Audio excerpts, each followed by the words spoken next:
നമ്മുടെ ഭാരതത്തിന്റെ GDP 4-ാം സ്ഥാനത്തു നിന്നും 6-ാം സ്ഥാനത്തോട്ട് ഒന്ന് താന്നത് നിങ്ങൾ ആരും അറിഞ്ഞിട്ടുണ്ടോ? എവിടെ അല്ലേ? അതൊന്നും പൊതുവെ അറിയാറില്ല. പക്ഷേ 4-ൽ നിന്ന് 3 കഴിഞ്ഞാൽ നമ്മൾ കുട്ടി ഘോഷിക്കാറുണ്ട് അല്ലേ? അവിടെയാണ് ഈ പ്രശ്നങ്ങൾ വരുന്നത്. ഇപ്പൊ GDP 4 ആണെങ്കിലും 6 ആണെങ്കിലും സാധാരണക്കാരായിട്ടുള്ള നമുക്ക് എന്തെങ്കിലും മാറ്റം, ഗുണോ മെച്ചോ അല്ലെങ്കിൽ താഴ്ച ഉണ്ടായിട്ടുണ്ടോ? അതുണ്ടാവില്ല. അവിടെയാണ് നമ്മൾ ഈ കാര്യത്തിനെടുത്ത് സംസാരിക്കേണ്ടി വരുന്നത്. അപ്പോൾ നമുക്ക് ഇന്ന് യുദ്ധവും ബാക്കി കാര്യങ്ങളൊക്കെ നടക്കട്ടെ, അതൊക്കെ ഒന്ന് സെറ്റിൽഡായി നിൽക്കുന്ന ഒരു സമയമില്ല. നമുക്ക് കഴിഞ്ഞ ഒരു ദിവസം നടന്നിട്ടുള്ള ഒരു വലിയ സംഭവം തന്നെയാണ് നമ്മുടെ ഭാരതത്തിന്റെ GDP ഇതുകൊണ്ടേ കിടക്കുന്ന 4-ൽ നിന്നും 6-ലോട്ട്. നമ്മുടെ ജിയും കൂട്ടരും അല്ലെങ്കിൽ നമ്മുടെ സുമേഷ് കാവിപ്പടയുടെ വാട്സപ്പ് യൂണിവേഴ്സിറ്റിയിലും അതുപോലെ തന്നെ മോദി ഗോദി മീഡിയകളിലും ഒക്കെ വന്നുകൊണ്ടിരുന്ന എന്തായിരുന്നു? നമ്മൾ ഈ മാസം കൂടെ കഴിഞ്ഞാൽ നമ്മൾ 4-ൽ നിന്നും 3-ൽ 3-ൽ നിന്ന് 2-ലോട്ട് കയറും. നമ്മൾ ചൈനനെ വരെ ഇടിച്ചിടും, അല്ലെങ്കിൽ അടുത്ത കൊല്ലം പകുതി ആവുന്നതോടെ നമ്മൾ അമേരിക്കനെ തന്നെ ഇടിച്ചു വിടുന്നുള്ള വലിയ വലിയ ചാണക ന്യൂസുകൾ നമ്മൾ കണ്ടിട്ടുണ്ട്. പക്ഷെ നേരെ തിരിച്ച് നമ്മൾ 6-ലോട്ട് പുറന്തള്ളപ്പെട്ടത് ഒരു സുമേഷ് കാവിപ്പടയും അറിഞ്ഞിട്ടില്ല. കാരണം അവരുടെ വാട്സപ്പ് യൂണിവേഴ്സിറ്റിയിൽ ഇത് വരാറില്ല. ഇനി വന്നാലും വന്നിട്ടില്ലെങ്കിലും സംഖ്യ എന്നും പട്ടിണിയുണ്ട്. അത് ഞാൻ വീണ്ടും പറഞ്ഞുകൊണ്ടിരിക്കുകയാണ്. സംഖ്യയ്ക്ക് പട്ടിണിക്ക് ഒരു കുറവില്ല. അപ്പോൾ നമ്മൾ ഈ GDP റാങ്കും സാധാരണക്കാരനെയും പറ്റി ഒന്ന് സംസാരിക്കാം. എന്തുകൊണ്ടാണ് ഇന്ത്യയുടെ GDP 4-ാം സ്ഥാനത്ത് 3-ാം സ്ഥാനത്തോട്ട് ചാടാൻ നിൽക്കുന്ന ഇന്ത്യയുടെ GDP നേരെ താഴ്ന്ന് 6-ാം സ്ഥാനത്തോട്ട് വരാനുള്ള കാരണം, റീസൺസ് ആണ് നമ്മൾ പറയാൻ പോകുന്നത്. അപ്പോൾ നമുക്ക് അതിൻ്റെ ഒരു എന്താ പറയുക മാപ്പ്, അതിനൊരു മാപ്പ് കാണിച്ചിട്ട് നിങ്ങൾക്ക് ഇതാണ് നമ്മുടെ കറന്റ് GDPയുടെ അവസ്ഥ. നമ്മൾ എവിടെ കിടന്നിരുന്ന ജപ്പാന്റെ മേലെ കിടന്നിരുന്ന ആളുകളാട്ടോ. നമ്മൾ 4-ാം സ്ഥാനത്ത് ജർമ്മനിനെ ക്രോസ് ചെയ്യാൻ വേണ്ടി നിന്ന ആളുകളായിരുന്നു നമ്മൾ. യുണൈറ്റഡ് സ്റ്റേറ്റ്സ് ആണ് ഫസ്റ്റ് വരുന്നത്, 32.38 ട്രില്യൺ USD. അത് കഴിഞ്ഞാൽ ചൈന വരും 20.85 ട്രില്യൺ USD. അത് കഴിഞ്ഞാൽ ജർമ്മനി വരും 5.45 ട്രില്യൺ USD. അതുപോലെ തന്നെ ജപ്പാൻ വരും 4.38 ട്രില്യൺ USD വരുന്നുണ്ട്. അത് കഴിഞ്ഞിട്ട് നമ്മുടെ യുണൈറ്റഡ് കിങ്ഡം, അതായത് ഇന്ത്യനെ മറികടന്ന് UK 4.26 ട്രില്യൺ USD ആയിട്ടുണ്ട്. ഇന്ത്യ അതിൽ നിന്ന് താഴോട്ട് വന്നിട്ട് 4.15 ട്രില്യൺ USD-ലോട്ടാണ് ഇന്ത്യയുടെ വന്നിട്ടുള്ളത്. അതായത് ഇന്ത്യൻ GDP ഫോർത്ത്, അതായത് തേർഡിലോട്ട് ക്രോസ് ചെയ്യാൻ വെച്ചിരുന്ന ഇന്ത്യൻ GDP നേരെ 6-ാം സ്ഥാനത്തോട്ട് വന്നിട്ടുണ്ട്. അതെന്ത് പറ്റി ഇന്ത്യക്ക്? ഇന്ത്യക്ക് അങ്ങനെ പെട്ടെന്നുള്ള ഒരു മാറ്റങ്ങൾ വരാനുള്ള കാരണങ്ങൾ മെയിനായിട്ട് നമുക്ക് പറയാനുള്ളത് നമ്മുടെ പൊതുസേവനങ്ങൾ, അതുപോലെ വരുമാനത്തിൻ്റെ വിതരണം, വാങ്ങൽ ശേഷി, ഈ കുറേ കാര്യങ്ങൾ, അതുപോലെ തന്നെ ഇന്ത്യയുടെ ടോട്ടൽ പ്രൊഡക്ഷൻ GDP എന്ന് പറഞ്ഞാൽ തന്നെ നമ്മുടെ ഗ്രോസ് പ്രൊഡക്ഷനും അതുപോലെ തന്നെ സർവീസുമാണ്. അപ്പം ഈ 2 കാര്യങ്ങളിൽ ഇന്ത്യ പിന്നോട്ട് പോകാനുള്ള റീസൺസ് കഴിഞ്ഞ കുറച്ച് ദിവസങ്ങളായിട്ട് നമുക്കറിയാം. ഇന്ത്യയുടെ രൂപ 94-95 വരെയൊക്കെ എത്തി. ഇനിയിപ്പോൾ 100-ലോട്ട് ക്രോസ് ചെയ്യാൻ വേണ്ടി നിൽക്കുകയാണ്. നമ്മുടെ രൂപയുടെ മൂല്യം എങ്ങനെ കുറഞ്ഞുകൊണ്ടിരിക്കുമ്പോൾ നമുക്ക് എഫക്റ്റ് ചെയ്യൂലേ എന്നൊക്കെ നമ്മൾ പറയുമ്പോൾ നമ്മുടെ സംഖ്യകൾ എന്താ പറയാറ്? അതിനിപ്പോൾ എന്താ കുഴപ്പം? എനിക്ക് വലിയ പ്രശ്നമുണ്ടോ? 50 രൂപ പെട്രോൾ ഇപ്പോൾ അടിച്ചുവിടാന്ന് ചോദിക്കാം. വിവരം കെട്ടന്മാർക്ക് നമ്മൾ പെട്രോൾ അടിക്കുന്നതിൻ്റെ അളവ് കുറയുന്നുണ്ട്, പൈസ കൂടുന്നുണ്ട് എന്നല്ല ചിന്തിക്കാനുള്ള കഴിവ് പടച്ചം കൊടുത്തിട്ടില്ല അവന്മാർക്ക്. അപ്പോൾ അതുകൊണ്ടാണ് അത് വീണ്ടും പറയേണ്ടി വരുന്നത്. അപ്പം ഇവിടെ വന്നിട്ടുള്ള ഈ ചേഞ്ചസ് എന്തുകൊണ്ടാണ്? അല്ലെങ്കിൽ ഇന്ത്യയുടെ രൂപയുടെ മൂല്യം ഇടിഞ്ഞുകൊണ്ടിരിക്കുകയാണ്. USD, അതായത് ഡോളേഴ്സിൻ്റെ ഡിമാൻഡ് കൂടിക്കൊണ്ടിരിക്കുകയാണ്, സപ്ലൈ കുറഞ്ഞിരിക്കുക. അതാണ് ഇതിൻ്റെ മിനിമം. ഡിമാൻഡ് കൂടുമ്പം നമ്മുടെ കയ്യിലുള്ള മൊത്തം നമ്മുടെ റിസർവ് ആയിട്ട് വെച്ചിട്ടുള്ള സകല പൈസയും ഡോളറും പൊന്നും ഒക്കെ എടുത്ത് നമ്മൾ സാധനങ്ങൾ വാങ്ങിച്ചു കൂട്ടുക, നമുക്ക് കിട്ടുന്നില്ല, നമ്മുടെ പ്രൊഡക്ഷൻ കുറഞ്ഞുകൊണ്ടിരിക്കുക. അപ്പോൾ ഇതിനുള്ള റീസണാണ് നമ്മൾ പറയാൻ പോകുന്നത്. ഇതിൽ പ്രധാനമായിട്ടുള്ള പങ്കിൽ ഒന്നാണ് രൂപയുടെ മൂല്യ തകർച്ച. അതായത് രാജ്യത്തെ ഉൽപ്പാദനം വർദ്ധിച്ചാലും ഡോളറുമായിട്ടുള്ള താരതമ്യപ്പെടുത്തുമ്പം രൂപയുടെ മൂല്യം ഇടിയുന്നത് ആഗോള തലത്തിൽ തന്നെ സമ്പദ് വ്യവസ്ഥയുടെ ഒരു വലിയ തകർച്ചയ്ക്ക് കാരണമായിട്ടുണ്ട്. ആ എഫക്റ്റാണ് നമുക്കിപ്പോൾ കിട്ടിക്കൊണ്ടിരിക്കുന്നത്. അതായത് ഡോളറിന്റെ കരുത്ത് എന്ന് പറഞ്ഞു കഴിഞ്ഞാൽ ആഗോള ഈ സംഘർഷങ്ങൾ, അതായത് യുദ്ധങ്ങളും കാര്യങ്ങളൊക്കെ നിലനിൽക്കുമ്പോഴും നിക്ഷേപകർ സുരക്ഷിത നിക്ഷേപം എന്ന നിലയിൽ ഡോളറിലോട്ടാണ് കൂടുതൽ നിക്ഷേപിക്കുക. അതായത് ഒരു ഇൻവെസ്റ്റർ ഉണ്ടെങ്കിൽ അയാൾക്ക് നിക്ഷേപിക്കാൻ ഏറ്റവും നല്ലത് ഡോളറുമായിട്ട് ഡീല് ചെയ്യുന്ന കാര്യങ്ങളും അല്ലെങ്കിൽ ഡോളറിലോട്ട് നിക്ഷേപിക്കാനേ നോക്കുകയുള്ളൂ. മറ്റ് ഇടിഞ്ഞുകൊണ്ടിരിക്കുന്ന ഒരു സ്ഥലത്ത് വീണ്ടും പൈസ ഇട്ട് പൊക്കി വരാമെന്നൊന്നും ഇവർ ചിന്തിക്കില്ല. അങ്ങനെ വരുന്ന സമയത്ത് ഈ അസംസ്കൃത എണ്ണയുടെ വില, ക്രൂഡ് ഓയിലിന്റെ വില കൂടിക്കൊണ്ടിരിക്കുക. നമുക്കറിയാം ഇപ്പം യുദ്ധം ഒന്ന് സ്റ്റോപ്പ് ആയപ്പോൾ ഒന്ന് കുറഞ്ഞിട്ടുണ്ടെങ്കിലും ക്രൂഡ് ഓയിലിന്റെ വില, എണ്ണയുടെ വില ഇങ്ങനെ കൂടിക്കൊണ്ടിരിക്കുമ്പോൾ നമ്മൾ കൂടുതൽ ക്രൂഡ് ഓയിൽ വാങ്ങിക്കേണ്ടി വരും നമുക്ക്. അതായത് നമുക്ക് പ്രൊഡക്ഷൻ, അതായത് നമുക്ക് ഇങ്ങോട്ടുള്ള ഇമ്പോർട്ട് കുറവല്ലേ, അപ്പോൾ നമ്മൾ കൂടുതൽ എണ്ണ വാങ്ങിക്കേണ്ടി വരും. ഈ ക്രൂഡ് ഓയിലിൻ്റെ എണ്ണ കൂടുമ്പോൾ നമ്മൾ ഈ എണ്ണ വാങ്ങിച്ചുകൊണ്ടിരിക്കുമ്പോൾ കൂടുതൽ ഡോളർ കൊടുത്തിട്ടാണ് നമ്മൾ എണ്ണ വാങ്ങിക്കുക. അങ്ങനെ നമ്മൾ കൂടുതൽ പൈസ കൊടുത്തത് വാങ്ങിച്ച് നമ്മൾ റിസർവ് ചെയ്യാൻ നോക്കുന്ന സമയത്ത് നമ്മുടെ രൂപയുടെ മൂല്യം കുറഞ്ഞു. നമ്മുടെ കയ്യിലുള്ള നമ്മുടെ റിസർവും എടുത്തവർക്ക് കൊടുത്തിട്ട് നമ്മളത് വാങ്ങിക്കുമ്പം നമ്മുടെ രൂപയുടെ മൂല്യം കുറഞ്ഞു വരും. അതാണ് ആദ്യത്തെ ഒരു പ്രധാനപ്പെട്ട ഒരു കാരണമായിട്ട് പറയുന്നത്. പിന്നെ വിദേശ നിക്ഷേപകരുടെ തകർച്ച. നമ്മുടെ വന്ന് നിങ്ങളോട് പറയൂലേ, നമ്മളിതാ അമേരിക്കയിൽ നിന്ന് കമ്പനി ഇവിടെ വരുന്നു, UK നിന്ന് കമ്പനി ഇവിടെ വരുന്നു, ചൈനയിൽ നിന്ന് കമ്പനി ഇന്ത്യയിലോട്ട് വരുന്നു, ഇവിടെ ഇൻവെസ്റ്റ് ചെയ്യുന്നുണ്ട്, നമ്മൾ അത്രയും വലിയ വളർച്ചയിലാണ്. പക്ഷെ അതൊന്നുമല്ല. കാരണം പ്രത്യേകിച്ച് 2025 നമ്മുടെ അടുത്തുള്ള ഇൻവെസ്റ്റേഴ്സ് പോലും, അതായത് വിദേശ ഫണ്ട് ഉണ്ട്, ഫോറിൻ ഡെപ്പോസിറ്റ്, നമുക്കുള്ള ഫോറിൻ ഡെപ്പോസിറ്റ് ആളുകൾ പിൻവലിക്കാൻ തുടങ്ങി വലിയ രീതിയിൽ.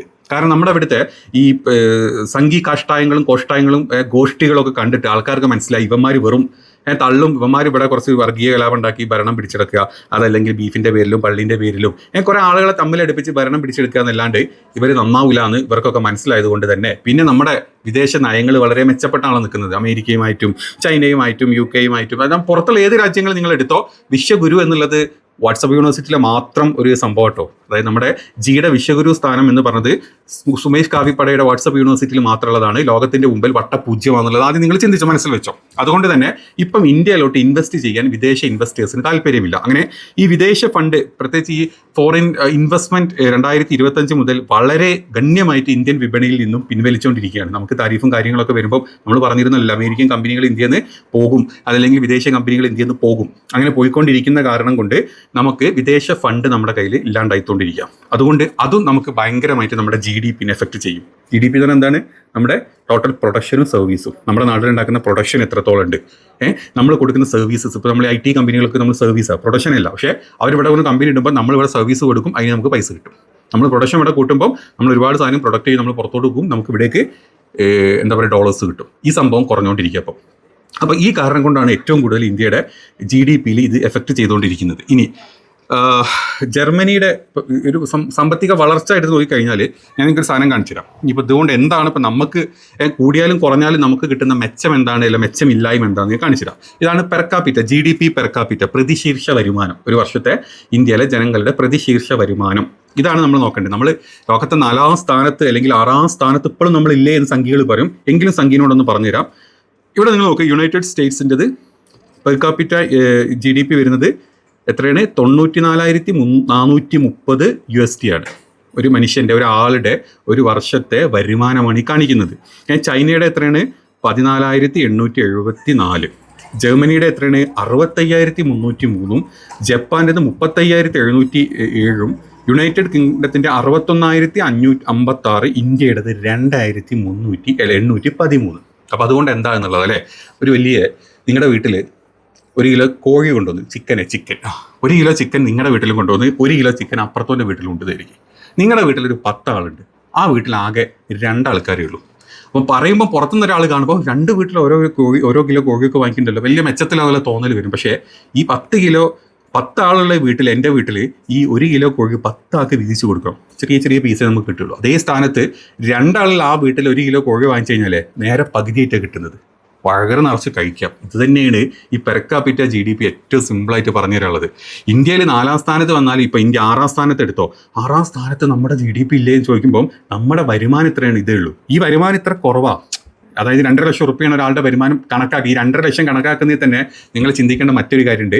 ഇതിൻ്റെ 80% പോകുന്നത് നമ്മുടെ നാട്ടിലെ വലിയ പണക്കാരെടുത്തോട്ടാണ്. പ്രത്യേകിച്ച് 60% അംബാനി അദാനി പറഞ്ഞ ആൾക്കാരെടുത്തോട്ടും വെറും 1% ആൾക്കാരെടുത്തോട്ടും പിന്നെ വരുന്ന ഒരു 40% വരുന്നത് ഹയർ അപ്പർ ക്ലാസ്സിൽ നിൽക്കുന്ന ആളുകളുടെ അടുത്തോട്ട്. പാവപ്പെട്ടവൻ, അതായത് ഇന്ത്യയിലെ ഒരു 80 കോടി ആൾക്കാരെടുത്ത് ഇപ്പോഴും തുച്ഛമായിട്ടുള്ള പൈസ. നമ്മുടെ കേരളവും തമിഴ്നാടും കർണാടകയും തെലുങ്കാനയൊക്കെ മാറ്റി നിങ്ങൾ നിർത്തി മേലോട്ട് പോയി കഴിഞ്ഞാൽ എന്തുകൊണ്ട് ആസാമെന്നും ബീഹാറെന്നും UP എന്നും ബംഗാളെന്നും രാജസ്ഥാനെന്നും എവിടെ നിന്നൊക്കെ ഉണ്ടൊക്കെ ആൾക്കാർ ഇങ്ങോട്ട് ജോലിക്ക് വരുന്നത് അവരുടെ പെർ കാപ്പിറ്റ എന്ന് പറഞ്ഞാൽ വളരെ അബദ്ധം. അവർക്ക് കൊല്ലത്തിൽ കിട്ടുന്നത് ചിലപ്പോൾ 1,000-2,000 ഒക്കെ. അത്രയും വൃത്തികെട്ട അവസ്ഥയാണ് BJP ഭരിക്കുന്ന ഈ നാടുകളിലൊക്കെ ഉള്ളത്. അതുകൊണ്ട് നമ്മുടെ പെർ കാപ്പിറ്റൻ്റെ ഞങ്ങൾ ഈ കാണുന്ന 2,813 USD, 2 ലക്ഷം എന്ന് പറഞ്ഞാൽ പോലും അതുപോലും വീതിക്കുന്നത് കറക്റ്റായിട്ടല്ല, സമത്വമായിട്ടല്ല വീതിക്ക് പോകുന്നത്. മറ്റു രാജ്യങ്ങൾ അങ്ങനെയല്ല.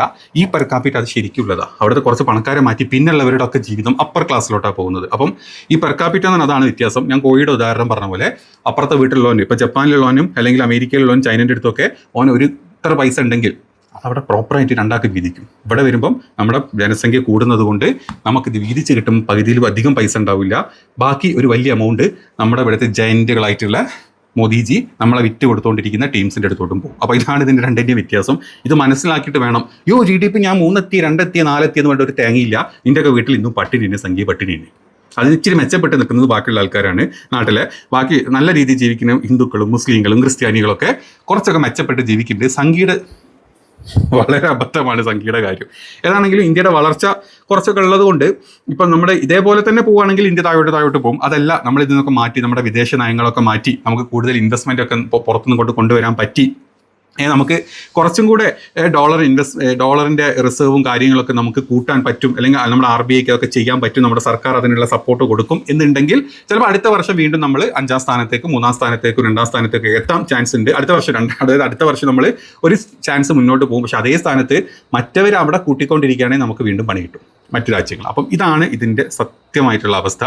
ഇതൊക്കെ എന്താ പറയുക, ഒന്ന് അറിഞ്ഞിരിക്കുന്നത് നല്ലതല്ലേ. സംഘി എൻ്റെ വീഡിയോ കാണും, എന്തിന് എൻ്റെ തെറി വിളിക്കാനും എൻ്റെ വീഡിയോൻ്റെ താഴത്ത് വന്നിട്ട് ഡയലോഗ് അടിക്കാനും. പക്ഷേ സംഘി അതല്ല, നമ്മളെ അവസ്ഥ എന്ന് പറഞ്ഞാൽ ഇതാണ്.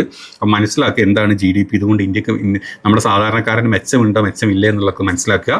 ചിക്കൻ കഴിക്കുമ്പോൾ ഒരു ഇച്ചിരി പോകുന്ന പീസ് വേണോ അതോ വലിയ പീസ് വേണോ എന്നുള്ളത് ചിന്തിക്കുക, എന്നിട്ട് സംസാരിക്കുക. അല്ല വെറുതെ വിശ്വഗുരു ചക്കഗുരു എന്ന് പറയേണ്ടതൊന്നും കാര്യമൊന്നുമില്ല.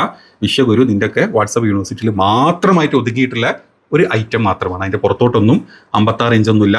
പുറത്തോട്ടൊക്കെ വരുമ്പം ഇഞ്ച് വെറും 6 മാത്രമാണെന്നുള്ളത് ചിന്തിച്ചാൽ മതി. 6 ഇഞ്ചിൽ തീരും പരിപാടി. അപ്പം നിങ്ങൾക്ക് കാര്യം മനസ്സിലായിട്ടുണ്ടാവുമല്ലോ. അപ്പോൾ ഇന്ത്യയുടെ GDP കൂടുക എന്ന് പറഞ്ഞു കഴിഞ്ഞാൽ കൂടുന്നതിനനുസരിച്ച് ഒരു സാധാരണക്കാരന് ഒരു വാങ്ങൽ ശേഷി, അവൻ്റെ പർച്ചേസിംഗ് പവർ കൂടുന്നുണ്ടോ നിങ്ങൾ ചിന്തിക്കില്ല. പാവപ്പെട്ടവൻ എപ്പോഴും അതുപോലെ തന്നെ പണക്കാരെ മാത്രമേ ഇന്ത്യയിൽ സാധനങ്ങൾ വാങ്ങിക്കുന്നുള്ളൂ കൂടുതലായിട്ടും, അല്ലെങ്കിൽ അപ്പർ മിഡിൽ ക്ലാസ്, അതും പറയാൻ പറ്റില്ല. അതിൻ്റെ മേലുള്ള ഒരു ക്ലാസ് മാത്രമേ സാധനങ്ങൾ അതുപോലെ ഈ പറഞ്ഞ വാങ്ങൽ ശേഷി പർച്ചേസിംഗ് പവർ കൂട്ടുന്നുള്ളൂ. കാരണം അവരുടെ കയ്യിലായിട്ടാണ് ഏറ്റവും കൂടുതൽ ഇന്ത്യയുടെ GDP പോകുന്നത്. പാവപ്പെട്ടവന് വീതിച്ച് വരുന്നില്ല. പൊതുസേവനങ്ങൾ, പിന്നെ മെച്ചപ്പെട്ട വിദ്യാഭ്യാസം, ആരോഗ്യം, അടിസ്ഥാന സൗകര്യങ്ങൾ, ഇതൊക്കെ പാവപ്പെട്ടവന് വേണ്ട പോലെ ലഭിക്കുന്നുണ്ടോ? ഇല്ല.